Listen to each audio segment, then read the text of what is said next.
بسم اللہ الرحمن الرحیم۔ حضرت قرہ بن دعموس رضی اللہ تعالی عنہ فرماتے ہیں کہ ہماری ملاقات نبی اکرم صلی اللہ علیہ وسلم سے حجۃ الوداع میں ہوئی۔ ہم نے عرض کیا، یا رسول اللہ صلی اللہ علیہ وسلم، آپ ہمیں کن چیزوں کی وصیت فرماتے ہیں؟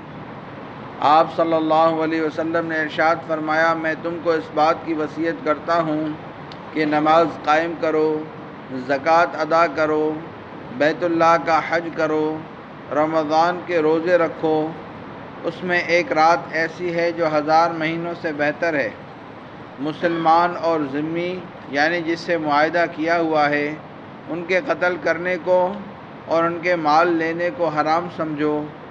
البتہ کسی جرم کے ارتکاب پر اللہ تعالیٰ کے حکم کے مطابق ان کو سزا دی جائے گی، اور تمہیں وصیت کرتا ہوں کہ تم اللہ تعالیٰ کو اور اس کی فرمانبرداری کو مضبوطی سے پکڑو، یعنی ہمت کے ساتھ دین کے کاموں میں اللہ تعالیٰ کے غیر کی خوشنودی اور ناراضگی کی پرواہ کیے بغیر لگے رہو۔ حضرت مسلم بن حارث تمیمی رضی اللہ تعالیٰ عنہ فرماتے ہیں کہ رسول اللہ صلی اللہ علیہ وسلم نے مجھے چپکے سے ارشاد فرمایا، جب تم مغرب کی نماز سے فارغ ہو تو 7 مرتبہ یہ دعا پڑھ لیا کرو، اللہم اجرنی من النار، یا اللہ مجھ کو دوزخ سے محفوظ رکھیے۔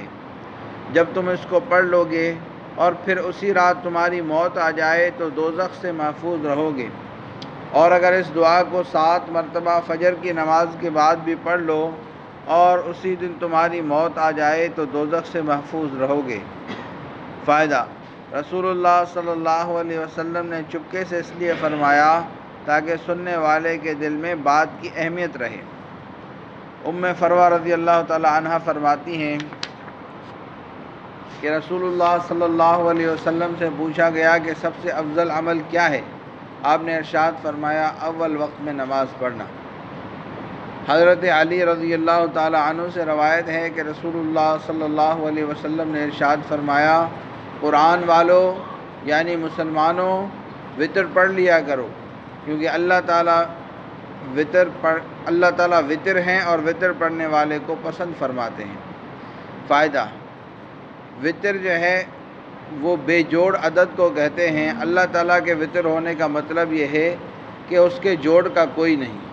وطر پڑھنے کو پسند فرمانا بھی اسی وجہ سے ہے کہ نماز کی رکعتوں کی تعداد طاق ہے، یعنی بے جوڑ ہے۔